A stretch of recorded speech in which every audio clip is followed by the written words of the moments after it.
है। तो क्या करेंगे, सबसे पहले हम लोग टोटल प्रॉफिट यहाँ लिखेंगे। सबसे पहले क्या हो जाएगा, लिखेंगे टोटल प्रॉफिट। तो total profit is equal to होगा कितना, 7,000 हम ले लेंगे प्लस 8,000 ले लेंगे और प्लस 9,000 लेंगे। सबको अगर जोड़ लेते हैं तो 8 7 15 5 20 और 4 कितना हो गया, 24,000। जब टोटल प्रॉफिट आ गया तो अब हम लोग निकाल सकते हैं एवरेज प्रॉफिट। और एवरेज प्रॉफिट बराबर क्या होता है, टोटल प्रॉफिट बट्टा नंबर ऑफ ईयर्स। तो टोटल प्रॉफिट 24,000 है और नंबर ऑफ ईयर्स 3 वर्ष है, और इसको अगर हम काट लेते हैं तो कितना हो जाएगा है, 8 3 24, मतलब 8,000 लाभ निकल कर आ रहा है। तो ये 8,000 लाभ जो आपका दिया गया है, ये लाभ क्या है, पूरी संस्था का लाभ है, मतलब पूरे कंपनी का लाभ है। अब हम लोग इसमें क्या करेंगे, मरने वाले साझेदार का हिस्सा निकालेंगे। सॉरी, अब हम लोग क्या करेंगे, इसमें जितना दिन उसने काम किया है करेंट ईयर में उतना दिन का लाभ निकालेंगे।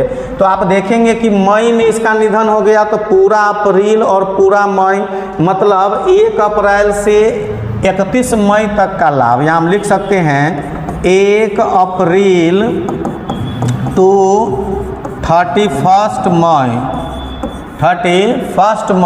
सो हेलो स्टूडेंट्स, कैसे आप सब लोग, उम्मीद है अच्छे होंगे, स्वस्थ होंगे। आज का जो ये वीडियो लिया गया है, ये video death of a partner, आपका जो पार्टनरशिप हम अभी पढ़ा रहे हैं और लगातार सेशन पार्टनरशिप से चल रहा है, पीछे आपका एडमिशन ऑफ अ पार्टनर से चल रहा था, और आज का जो ये वीडियो लिया गया है, ये video death of a partner से लिया गया है, यानी साझेदार की मृत्यु से लिया गया है।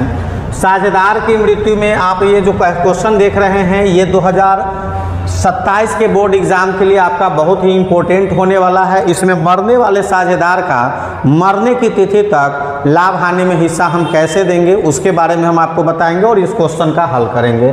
चलिए जानते हैं बिना किसी देरी के, क्वेश्चन को आगे बढ़ाते हैं। राम मनोहर एवं जोशी एक फर्म में साझेदार थे। राम मनोहर एवं जोशी 3 साझेदार थे। 31 मई 2025 को जोशी का निधन हो गया। क्या हो गया, 31 मई 2025 को जोशी का निधन हो गया। उसके हिस्से की लाभ की गणना गत लेखांकन वर्ष, यानी पिछले गत लेखांकन वर्ष की बंदी से मृत्यु के पूर्व 3 वर्षों के औसत लाभ के आधार पर होती है। किसके आधार पर होती है, औसत लाभ के आधार पर होती है, जिसमें 2023 का लाभ 7,000 दिया है, 2024 का लाभ 8,000 दिया है और यहाँ 2025 का लाभ 9,000 दिया है। मृत्यु तक लाभ में जोशी का हिस्सा निकालें, और इसके लिए आपको क्या करना है, जर्नल प्रविष्टि भी दिखानी है। तो आपने देखा कि 3 साझेदार है, राम मनोहर एवं जोशी, तीनों एक फर्म में साझेदार है। 31 मई 2025 को जोशी का निधन हो जाता है, 31 मई को, ठीक है। उसके हिस्से की लाभ की गणना गत वर्ष के लेखांकन की बंदी से मृत्यु के पूर्व 3 वर्षों के औसत लाभ के आधार पर होगा।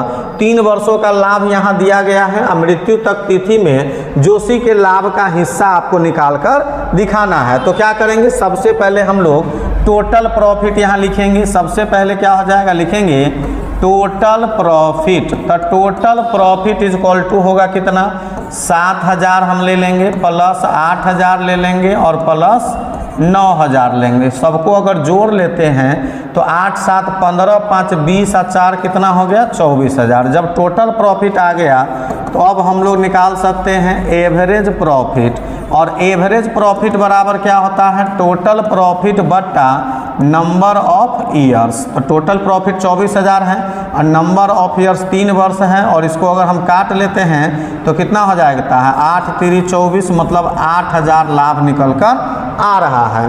तो ये 8,000 लाभ जो आपका दिया गया है, ये लाभ क्या है, पूरी संस्था का लाभ है, मतलब पूरे कंपनी का लाभ है। अब हम लोग इसमें क्या करेंगे, मरने वाले साझेदार का हिस्सा निकालेंगे। सॉरी, अब हम लोग क्या करेंगे, इसमें जितना दिन उसने काम किया है करेंट ईयर में उतना दिन का लाभ निकालेंगे।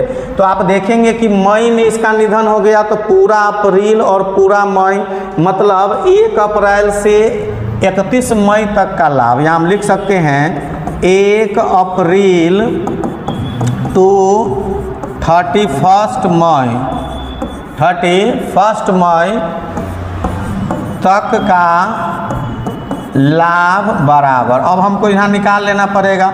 तो 8000 गुने कितना हो गया 2/12। इस प्रकार से अगर हम काटते हैं तो हमको 2 से काटेंगे तो 2 छक 12 हो गया। अगर 6 से फिर इसको काटते हैं तो 6 इकाई कितना हो जाएगा 6 हो गया। और यहाँ कितना बच गया 2, तो 36 कितना हो गया 18। फिर इस प्रकार से काटेंगे तो हमारा निकल कर कितना आ जाएगा 1333.33 निकल के आ रहा है। यानी 1 अप्रैल से 31 मई 2 महीना का लाभ जो है पूरे कंपनी का 1333 रुपया 33 पैसा आ रहा है। उसके बाद जो मरने वाला साझेदार है जैसे जोशी, तो यहाँ लिखेंगे जोशी का लाभ में हिस्सा, क्या लिखेंगे जोशी का लाभ में हिस्सा बराबर। तो जोशी का हिस्सा कितना निकलेगा आप देख सकते हैं 1333 अप्रॉक्स हम लोग यहाँ लिखेंगे। गुने हम लोग क्या कर देंगे जो हमारा इसका हिस्सा दिया गया है वो हिस्सा कितना है।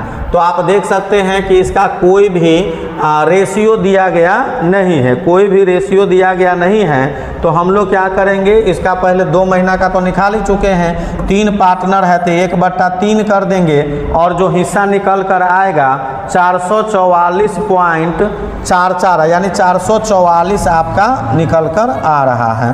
तो ये इसका हिस्सा हो गया। उसके बाद हम लोगों को क्या करना है, हम लोगों को जर्नल इंट्रीज अब करना है। तो इस प्रकार से हम लोग यहाँ जर्नल इंट्रीज कर सकते हैं, जर्नल इंट्रीज। और जर्नल इंट्रीज जब लाभ के लिए करेंगे तो उसका नियम होता है profit and loss suspense account DR to deceased partner's capital account. जो मरा है यानी कि जोशी मरा है तो हम लोग क्या लिखेंगे जोशीज कैपिटल अकाउंट, क्या हो जाएगा जोशीज कैपिटल अकाउंट। और जोशी का जो हिस्सा है वो कितना है 444 रुपया अप्रॉक्स में है, तो 444 रुपया हम दे देंगे। और ये क्वेश्चन जो है हमारा अब यहाँ से सॉल्व हो गया। तो आप देख सकते हैं कि इस क्वेश्चन को कितना आसानी से सॉल्व किया गया है। अगर आप ऐसे ही वीडियो और चाहते हैं तो चैनल को लाइक करके सब्सक्राइब कर लेंगे और बेल आइकन को दबा लेंगे। और वीडियो अच्छा लगा होगा तो दोस्तों में भर भर